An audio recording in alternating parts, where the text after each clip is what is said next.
Hello, welcome to the channel. Jamie here from JAYP Cars. You join me in the L322. We're not in the unit because I can't get to the unit. I need to change the secondary fuel pump. Okay, so I've taken this off from underneath. It's just two 10 mils. You take this out the way and then the fuel pump is there ready for you to have an attack at. It literally looks like it's going to be a fuel hose, and then the electronic connector there. And because I'm going to be underneath the car, I might have to cut away from what I'm doing every now and again, so I can actually get a torch up in there and see what I'm doing. So I'm just going to show you where it is, and then I'll do it, and I'll come back to it. There is the fuel pump. Okay, so the electrical connector is on the engine side. Okay, so the fuel hoses aren't too bad. Just need some flathead screwdrivers to undo those. They're Phillips heads, but they're very rusty. I need to clamp those fuel lines. The Phillips screws holding the pump in were so rusty that I had to drill one out and then wiggle the pump out. Okay, so it's out. What an absolute palaver, but it is out. There's not enough space under there really to do it without jacking the car up, but I'm going to do what I can. That is the old one. I'm going to take this black cover off and then put the new one on. Push the old one out.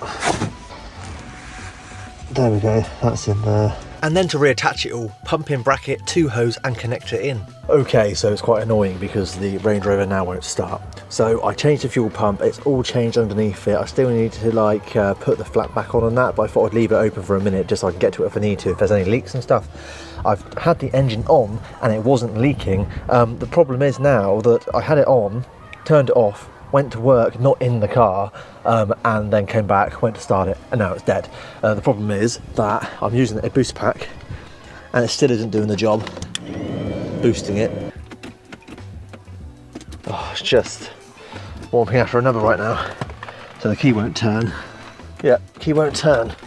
I thought whether it was like an immobilisation thing because the door was unlocked for so long, and the key wasn't put in, but it just isn't working. I'll take the battery out, I think, and charge it. And to do that, I think I've got to undo this, and then the bonnet can go the whole way up and go vertical, and I can lift it up and out.